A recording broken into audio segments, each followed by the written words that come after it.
bien des années, je faisais une longue course à pied sur des hauteurs absolument inconnues des touristes, dans cette très vieille région des Alpes qui pénètre en Provence. C'était, au moment où j'entrepris ma longue promenade dans ces déserts, des landes nues et monotones, vers 1200 ou 1300 mètres d'altitude. Il n'y poussait que des lavandes sauvages. Je traversais ce pays dans sa plus grande largeur et après 3 jours de marche, je me trouvais dans une désolation sans exemple. Je campais à côté d'un squelette de village abandonné. Je n'avais plus d'eau depuis la veille et il me fallait en trouver. Ces maisons agglomérées, en ruine, comme un vieux nid de guêpes, me firent penser qu'il avait dû y avoir, là, dans le temps, une fontaine ou un puits. Il y avait bien une fontaine, mais sèche.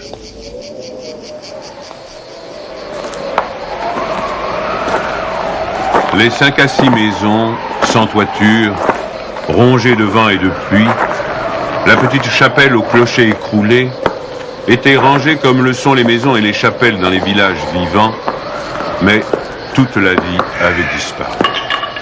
C'était un beau jour de juin, avec un grand soleil, mais sur ces terres sans abri et hautes dans le ciel, le vent soufflait avec une brutalité insupportable. Ces grondements dans les carcasses des maisons étaient ceux d'un fauve dérangé dans son repas. Il me fallut lever le camp.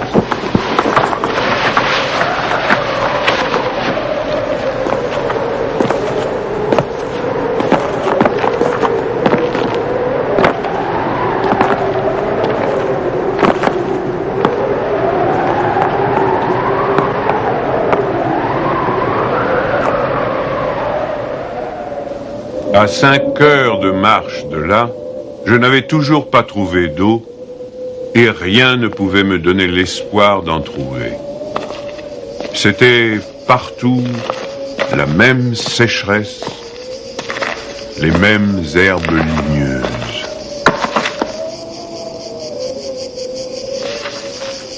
Il me sembla apercevoir, dans le lointain, une petite silhouette noire, debout. Je la pris pour le tronc d'un arbre solitaire. À tout hasard, je me dirigeai vers elle. C'était un berger. Une trentaine de moutons, couchés sur la terre brûlante, se reposaient près de lui. Il me fit boire à sa gourde. Un peu plus tard, il me conduisit à sa bergerie, dans une ondulation du plateau. Il tirait son eau, excellente, d'un trou naturel très profond, au-dessus duquel il avait installé un treuil rudimentaire. Cet homme parlait peu, c'est le fait des solitaires, mais on le sentait sûr de lui et confiant dans cette assurance. C'était insolite dans ce pays dépouillé de tout. Il n'habitait pas une cabane, mais une vraie maison en pierre, où l'on voyait très bien comment son travail personnel avait rapiécé la ruine qu'il avait trouvée là, à son arrivée. Son toit était solide et étanche. Le vent qui le frappait faisait sur les tuiles le bruit de la mer sur les plages. Son ménage était en ordre, son parquet balayé, son fusil graissé. La soupe bouillait sur le feu. Je remarquai alors qu'il était aussi rasé de frais, que tous ses boutons étaient solidement cousus, que ses vêtements étaient reprisés avec le soin minutieux qui rend les reprises invisibles.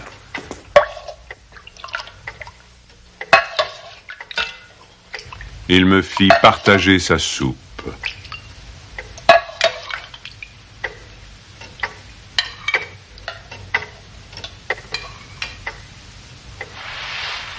Comme après, je lui offrais ma blague à tabac, il me dit qu'il ne fumait pas. Son chien, silencieux comme lui, était bienveillant sans bassesse.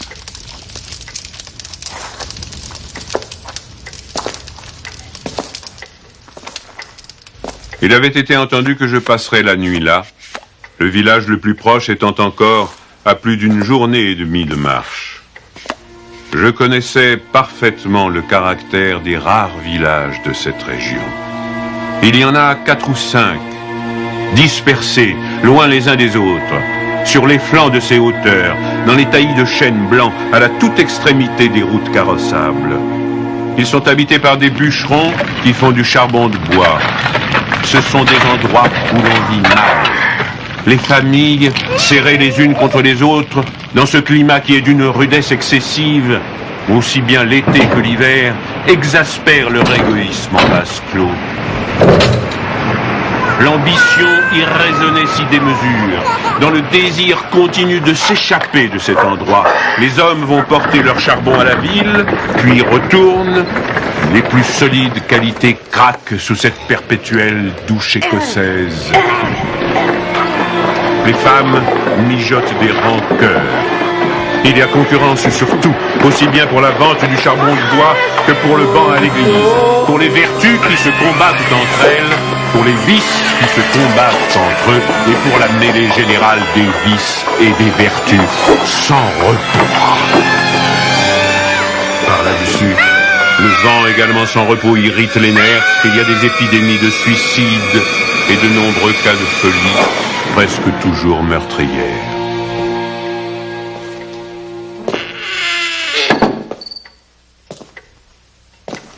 Le berger qui ne fumait pas alla chercher un petit sac et déversa sur la table un tas de glands. Il se mit à les examiner, un après l'autre, avec beaucoup d'attention, séparant les bons des mauvais. Je fumais ma pipe, je proposais de l'aider. Il me dit que c'était son affaire. En effet, voyant le soin qu'il mettait à ce travail, je n'insistais pas. Ce fut toute notre conversation. Quand il eut du côté des bons un tas de glands assez gros, il les compta par paquets de 10. Ce faisant, il éliminait encore les petits fruits ou ceux qui étaient légèrement fendillés, car il les examinait de fort près. Quand il eut ainsi devant lui 100 glands parfaits, il s'arrêta et nous allâmes nous coucher. La société de cet homme donnait la paix. Je lui demandai le lendemain la permission de me reposer tout le jour chez lui. Il le trouva tout naturel, ou plus exactement, il me donna l'impression que rien ne pouvait le déranger. Ce repos ne m'était pas absolument obligatoire, mais j'étais intrigué et je voulais en savoir plus. Il fit sortir son troupeau et le mena à la pâture. Avant de partir, il trempa dans un seau d'eau le petit sac où il avait mis les glands soigneusement choisis et comptés. Je remarquai qu'en guise de bâton, il emportait une tringle de fer grosse comme le pouce et longue d'environ 1,50 m.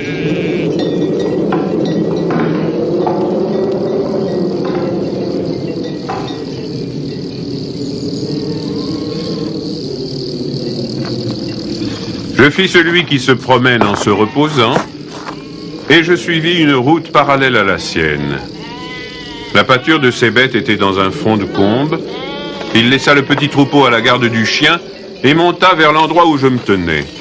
J'eus peur qu'il vînt pour me reprocher mon indiscrétion, mais pas du tout. C'était sa route, et il m'invita à l'accompagner si je n'avais rien de mieux à faire. Il allait à 200 mètres de là, sur la hauteur.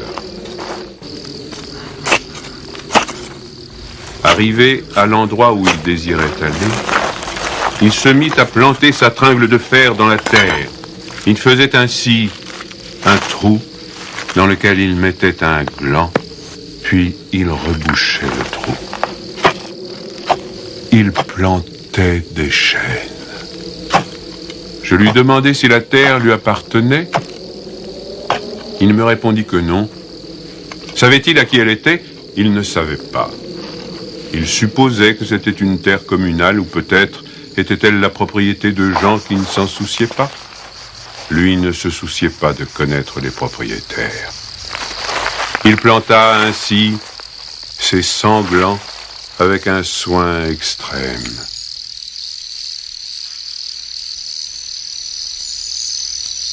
Après le repas de midi, il recommença à trier sa semence. Je mis, je crois, assez d'insistance dans mes questions, puisqu'il y répondit. Depuis 3 ans, il plantait des arbres dans cette solitude. Il en avait planté 100 000. Sur les 100 000, 20 000 étaient sortis. Sur ces 20 000, il comptait encore en perdre la moitié du fait des rongeurs ou de tout ce qu'il y a d'impossible à prévoir dans les desseins de la Providence. Restaient 10 000 chênes qui allaient pousser dans cet endroit où il n'y avait rien auparavant. C'est à ce moment-là que je me souciais de l'âge de cet homme. Il avait visiblement plus de 50 ans. 55, me dit-il. Il s'appelait Elzéar Bouffier. Il avait possédé une ferme dans les plaines. Il y avait réalisé sa vie. Il avait perdu son fils unique, puis sa femme. Il s'était retiré dans la solitude où il prenait plaisir à vivre lentement avec ses brebis et son chien. Il avait jugé que ce pays mourrait par manque d'arbres. Il ajouta que n'ayant pas d'occupation très importante, il avait résolu de remédier à cet état de choses.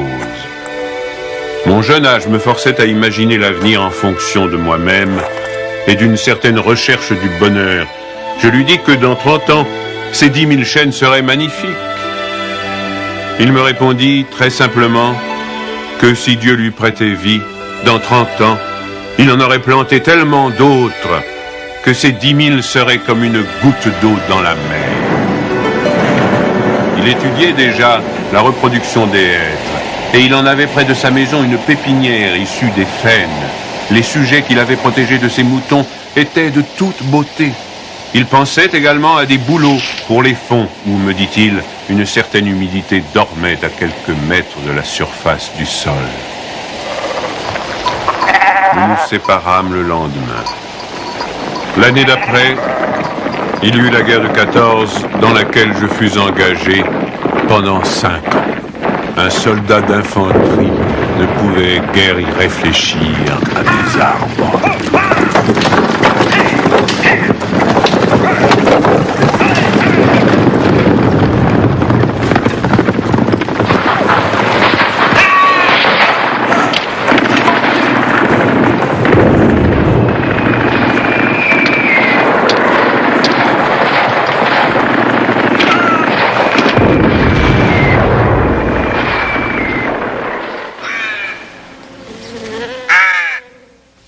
Sorti de la guerre, je me trouvais à la tête d'une prime de démobilisation minuscule, mais avec le grand désir de respirer un peu d'air pur.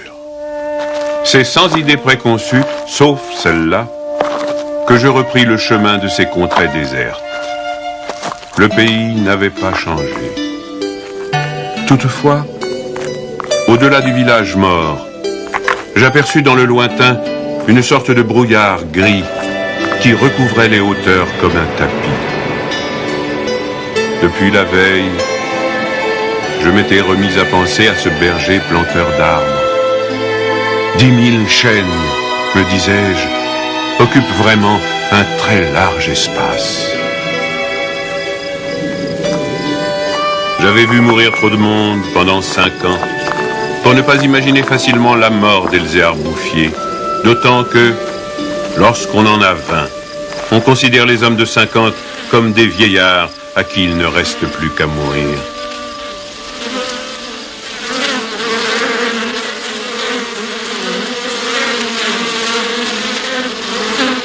Il n'était pas mort. Il avait changé de métier.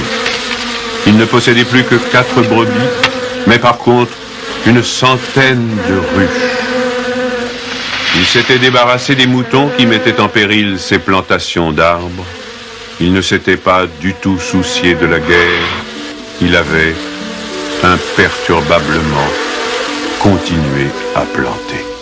Les chênes de 1910 avaient alors 10 ans et étaient plus hauts que moi et que lui. Le spectacle était impressionnant. J'étais littéralement privé de parole. Et comme lui ne parlait pas, nous passâmes tout le jour en silence à nous promener dans sa forêt. Elle avait en 3 tronçons 11 kilomètres de long et 3 kilomètres dans sa plus grande largeur. Quand on se souvenait que tout était sorti des mains et de l'âme de cet homme, sans moyens techniques, on comprenait que les hommes pourraient être aussi efficaces que Dieu dans d'autres domaines que la destruction. Il avait suivi son idée. Et les hêtres qui m'arrivaient aux épaules, répandus à perte de vue, en témoignaient.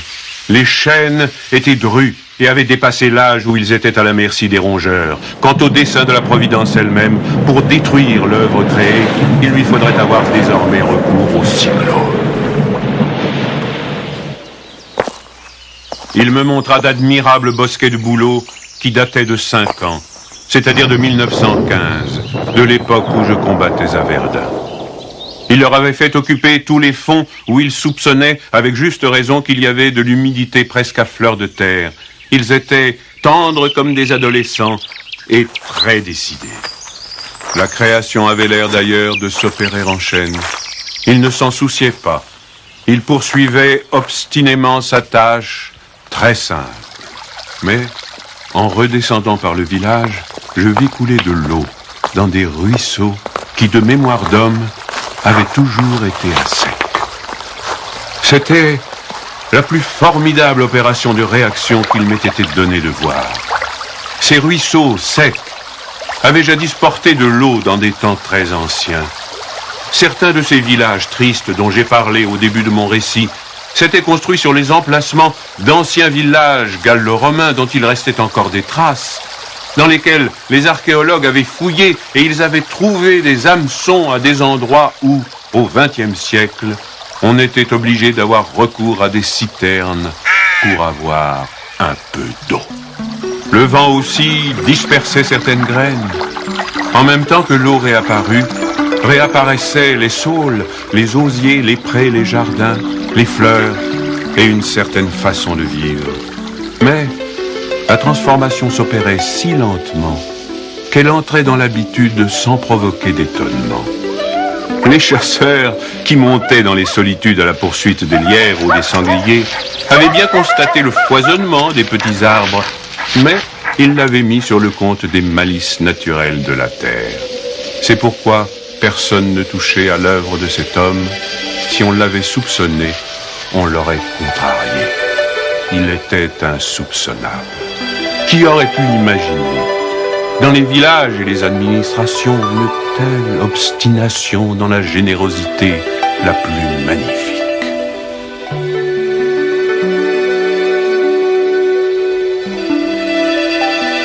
À partir de 1920, je ne suis jamais resté plus d'1 an sans rendre visite à Elzéar Bouffier. Je ne l'ai jamais vu fléchir ni douter. Et pourtant, Dieu sait si Dieu même y pousse. Je n'ai pas fait le compte de ses déboires. On imagine bien cependant que, pour une réussite semblable, il a fallu vaincre l'adversité. Que pour assurer la victoire d'une telle passion, il a fallu lutter avec le désespoir. Pour avoir une idée à peu près exacte de ce caractère exceptionnel, il ne faut pas oublier qu'il s'exerçait dans une solitude totale. Si totale que, vers la fin de sa vie, il avait perdu l'habitude de parler. Ou peut-être n'en voyait-il pas la nécessité. En 1933, il reçut la visite d'un garde forestier éberlu. Ce fonctionnaire lui intima l'ordre de ne pas faire de feu dehors, de peur de mettre en danger la croissance de cette forêt naturelle. C'était la première fois, lui dit cet homme naïf, qu'on voyait une forêt pousser toute seule. En 1935, une véritable délégation administrative vint examiner la forêt naturelle. Il y avait un grand personnage des eaux et forêts, un député, des techniciens. On prononça beaucoup de paroles inutiles, on décida de faire quelque chose et, heureusement, on ne fit rien. Sinon, la seule chose utile, mettre la forêt sous la sauvegarde de l'État et interdire qu'on vienne y charbonner. Car il était impossible de n'être pas subjugué par la beauté de ces jeunes arbres en pleine santé. Et elle exerça son pouvoir de séduction sur le député lui-même.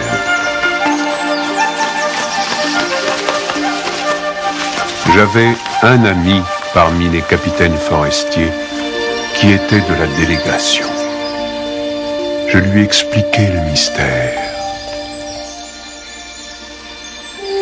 Un jour de la semaine d'après, nous allâmes tous les deux à la recherche d'Elzéar Bouffier.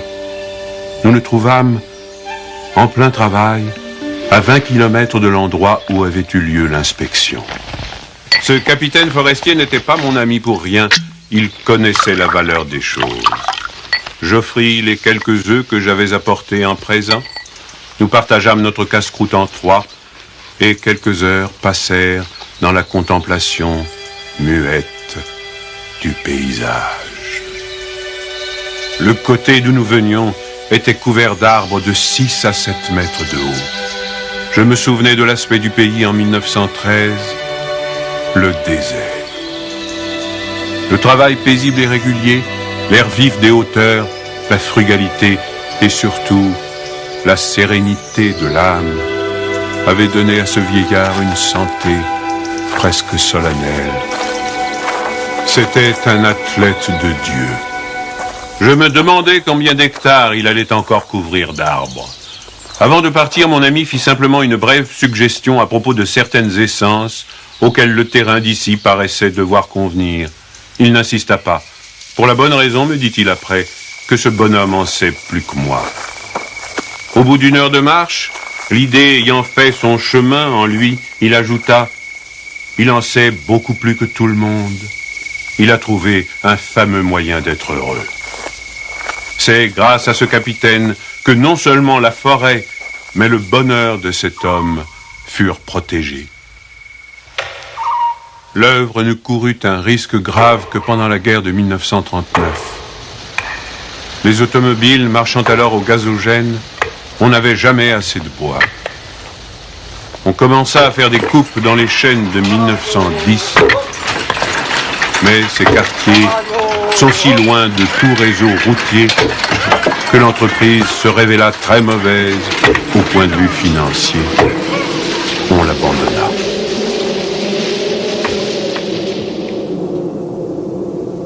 Le berger n'avait rien vu.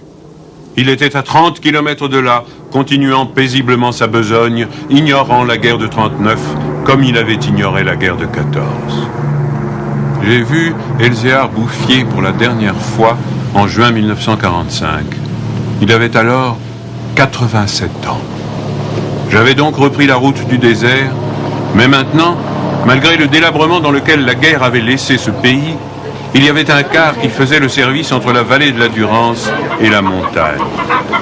Je mis sur le compte de ce moyen de transport relativement rapide le fait que je ne reconnaissais plus les lieux de mes premières promenades. J'eus besoin d'un nom de village pour conclure que j'étais bien cependant dans cette région jadis en ruine et désolée.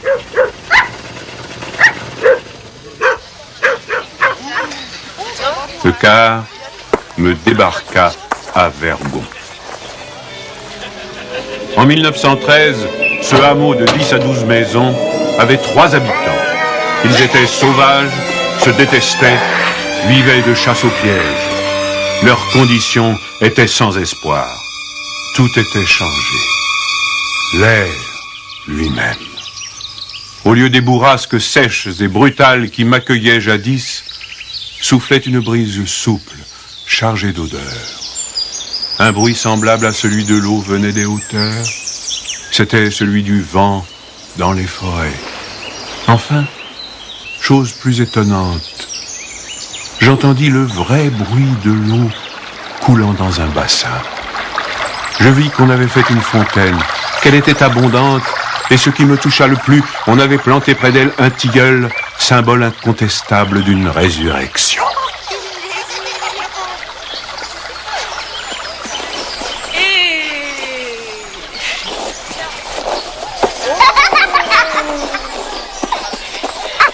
Par ailleurs, Vergon portait les traces d'un travail pour l'entreprise duquel l'espoir est nécessaire. L'espoir était donc revenu. On avait déblayé les ruines, abattu les pans de murs délabrés. Les maisons neuves, crépies de frais, étaient entourées de jardins potagers où poussaient, mélangés mais alignés, les légumes et les fleurs, les choux et les rosiers, les poireaux et les gueules de loup, les céleris et les anémones. C'était désormais un endroit où l'on avait envie d'habiter. À partir de là, je fis mon chemin à pied. La guerre dont nous sortions à peine n'avait pas permis l'épanouissement complet de la vie, mais Lazare était hors du tombeau. Sur les flancs abaissés de la montagne, je voyais de petits champs d'orge et de seigle en herbe. Au fond des étroites vallées, quelques prairies verdissaient.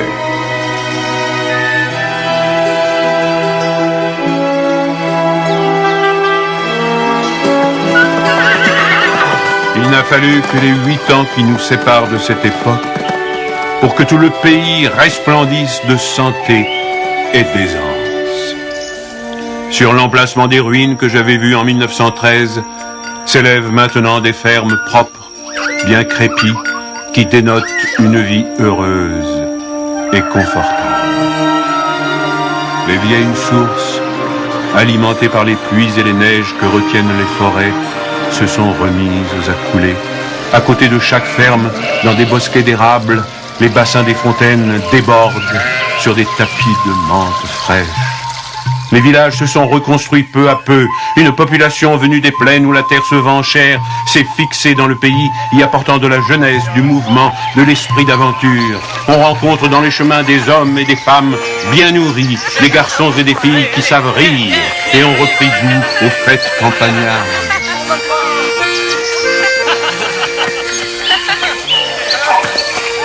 Si on compte l'ancienne population, méconnaissable depuis qu'elle vit avec douceur, et les nouveaux venus, plus de 10 000 personnes doivent leur bonheur à Elzéar Bouffier. Quand je pense qu'un homme seul, réduit à ses simples ressources physiques et morales, a suffi pour faire surgir du désert ce pays de Canaan, je trouve que malgré tout, la condition humaine est admirable. Mais, quand je fais le compte de tout ce qu'il a fallu de constance dans la grandeur d'âme et d'acharnement dans la générosité pour obtenir ce résultat, je suis pris d'un immense respect pour ce vieux paysan sans culture qui a su mener à bien cette œuvre digne de Dieu. Elzéar Bouffier est mort paisiblement en 1947 à l'hospice de Banon.